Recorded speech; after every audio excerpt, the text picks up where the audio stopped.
po ovakvim hupserima. Za njih nema znakova upozorenja.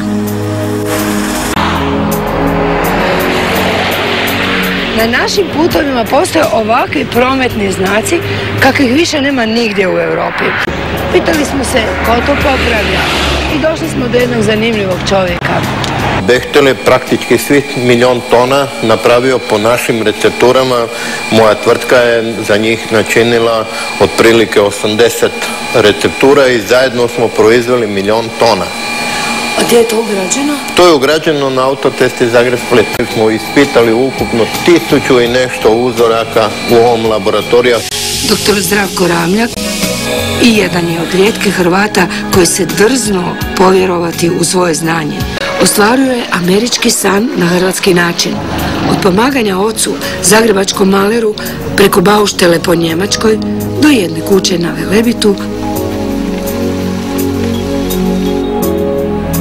druge na moru, broda. A jeste vi tajkun?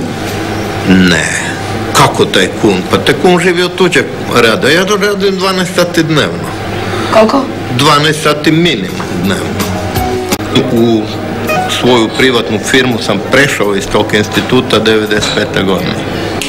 Ondje se znanstveno istražuju asfaltne tehnologije.